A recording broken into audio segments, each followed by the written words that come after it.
Hi, this is Roger. Thanks for dropping by. I bet you all thought I had a day off yesterday, didn't you? Well, far from it. Anyway, new laptop arrived.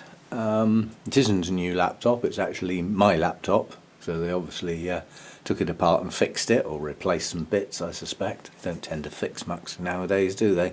Take old bit out, put new bit in. But whatever, it arrived. It wasn't right. I fixed it. Not parts, I mean software. And then spent leisurely times yesterday getting the software sorted out, making sure everything transferred across, and then finished tidying it all up this morning. No rush, you know, it's just a matter of plodding away at it and making sure everything had done, transferred across, and in transferring across it automatically got backed up to the external hard drive, because that's the only way I can get it to go from one to the other without starting to link folders and things between the two, which I don't want to do. I want to keep them entirely separate. So the desktop's sort of shut down again now, and is used to lean on. I still use the big screen. I mean, the big screen from the desktop is now hooked up to the laptop. You know, a laptop can never compete with that sort of screen. So that's done, and this will be the first video that's been processed on the laptop since it came back. So I'll have my speed back again. It also means you probably won't notice, most people won't notice, but it also means I can put the quality back up to where I was before, because I had to reduce it right down for the desktop because of the time it took. So I can now jump up 2 or 3 steps quality wise, and it'll still process faster. So we've done that. Yeah, so that's that out of the way. Right, some things out here. First of all, that's just arrived, which is good because I only ordered it yesterday. That's to back up the laptop and create a startup drive. So if anything ever goes completely wrong again, I should be able to just plug that in and reset it. So that's that. I got these out because these just live in the background and nobody ever takes any notice of them. Now this funny little thing, which is Dendrobium aurantiroseum, I think I pronounced that right.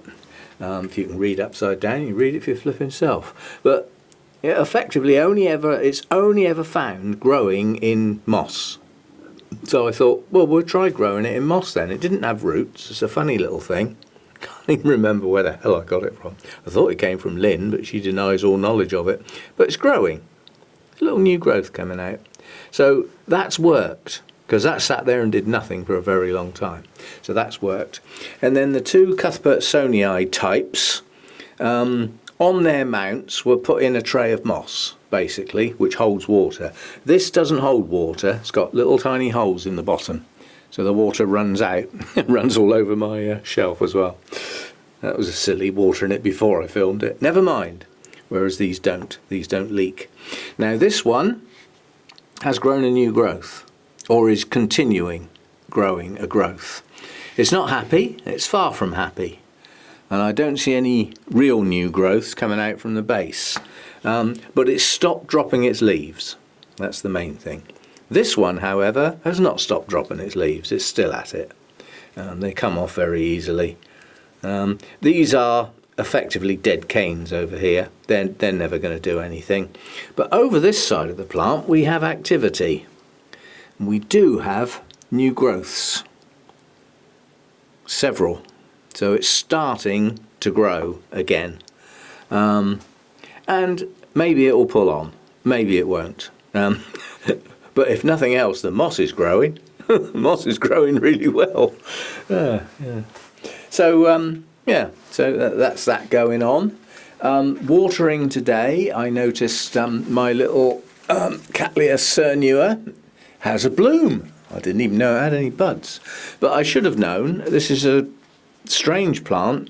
When it grows a new growth, it pushes up a closed leaf, like this one down the bottom. Yeah, and when the leaf opens, it's got buds in. So I shouldn't have been that surprised, should I? Hasn't got a huge number of new growths at the moment, but there are a few dotted around. And yeah, there's more buds to come out, or another bud. I think there's only 2 on that new growth. But yeah, little pretty little blooms. It's not properly open yet. It will open a little flatter than that, but they don't open totally flat. So that was a bit of a surprise. Didn't realise, as I said, I didn't even realise those growths had matured enough to even open with buds. And I pulled this out when I watered last because the buds looked like they were swelling nicely. And this is just opening as well. Now this is a Miltonia and it's a primary cross. It's actually not quite a primary cross. It's Miltonia. I can't remember that. I can't read the writing. I'll put a pop-up. But basically, it's a species crossed with a primary cross. And the primary cross has got the original species in it. So the species is in there twice. So 2/3 of it is that. And then there's 1/3 of something else. So that, yeah, that's just opening. Only just. I mean, that'll open nice and flat. It's a Miltonia. So sort of creamy colour with bronzy, orangey, browny colours, and gorgeous purple with veining on the lip, and a few more buds to come down the line. But yeah, that's just opened. A few more of the new Masdevallia buds are opening, and as some are going, these 2 are on their way out, and others are opening up. Yeah, that's light as well, that needs water. I'm always reluctant to water a new plant until I see how quickly it dries. That's dried quickly. The Rossio Glossum hasn't dried quickly. So they both arrived together. And I am looking at possibly getting some more orchids. As I said, you don't always see what goes on here. 3 new orchids came in, 3 orchids have gone out. So I haven't got any more. And this is a sort of part of what's going on in my mind. I've always got plants that are failing, that I'm fed up with looking at, that can come off the bottom end, if you know what I mean, as nice new ones come in at the top. So I don't plan on increasing my numbers. If it happens, it'll only be by a few. But that doesn't stop me buying orchids. I mean, I've got a whole row of orchids up here. I could throw every single one, not that one, I could throw that one, and that one out now and not even miss them. Another one up here, that could go. I wouldn't even miss it. So there are, numbers-wise, orchids that could just go now. But, you know, as long as they're not in my way and they don't annoy me, that's fine. And I'm seriously thinking about some of the big stuff possibly moving on, but I can't, can I? I can't get rid of Friedrichsianum, I can't get rid of Hercoglossum, I can't get rid of Nesta. You know, it's you know, some of the big ones have just got to stay, and the little ones aren't in the way, so they don't really, you know, they're not really a problem. There's another one there that could easily just go in the bin. So there are a few around. Those were virtually all Latorias, the failures. But you know, we've got a nice new one here that's coming on. That's, you know, that one's replaced. Only one at the moment, but I'm keeping my eye out. When I first got my Latorias, they took a long time to find, and then quite a few came in quite quickly, one after the other. But then, you know, I had a bad time with them. I potted them incorrectly for my environment. In other environments, they would probably would have been fine, but not for me.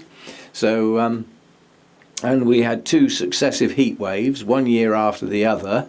The first one slowed them up quite badly because it was just too hot in here. And back then, with that first heat wave, I couldn't keep the humidity up either. So they suffered, slowed them right down, and then they went into winter, potted incorrectly, and stayed soggy, lost most of their roots, followed by another heat wave. So they had a bad time, and they haven't recovered. They may never recover.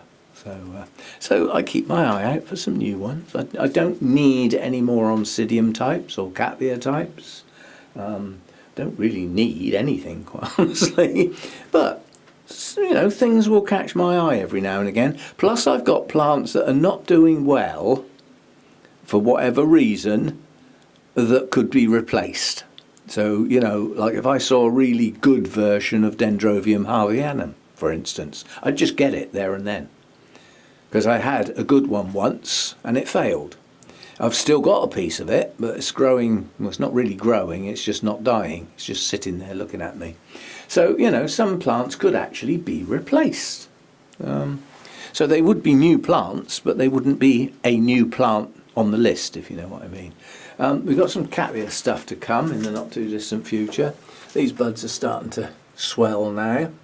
We've got some there, and you'll have to look through because I'm not getting in there, but there's some Cattleya buds there as well. So we've got some Cattleyas to come. I think there's some more sheaths forming in places as well. But, you know, the holy clay pots don't come down for watering that frequently, and if they're not going to get watered, they don't come down. They stay where they are. So there we go. There's a few things going on. This little mounted Phalaenopsis is growing a new spike. So that's good. And it's grown a new leaf from the base. So it's going to grow a new plant out the side. And it's put out a new leaf at the top. As you can see, we've got damaged leaves on here with the, you know, the cell structure failure in places. But the new leaf's okay, and it started a new plant, and it's growing a spike, and it's branching some of its roots. So yeah, that's coming on. That's coming on. The mounted Phalaenopsis down there now, 3 of them, they just get thrown in the Vander bucket. Whole plant, the mount, the lot. Just chuck them in the bucket, leave them to soak for a bit. So I don't bother watering those anymore.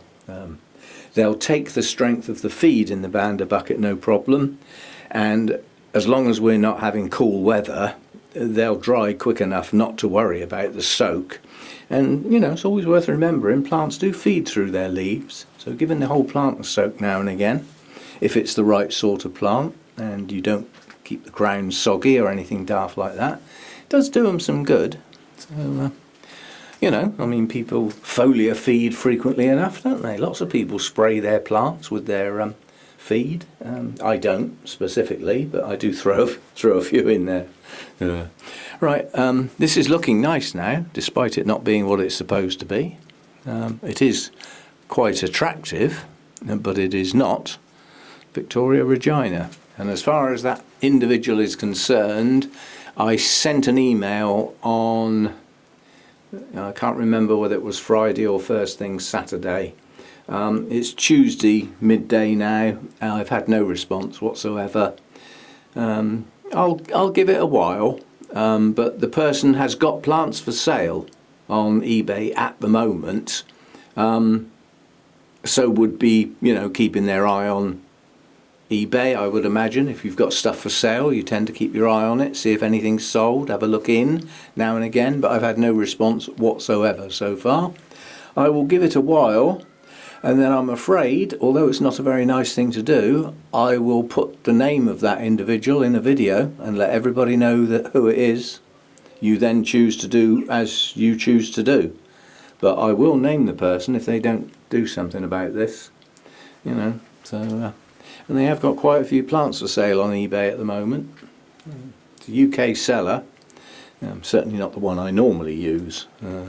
Anyway, that's to come down the line. Possibly. If I get a reasonable response, I'll let you know what it was, and we'll leave it at that. And if I don't get any response at all, then as far as I'm concerned, I'm going to name and shame. You know, this has annoyed me a lot. It was not a cheap plant.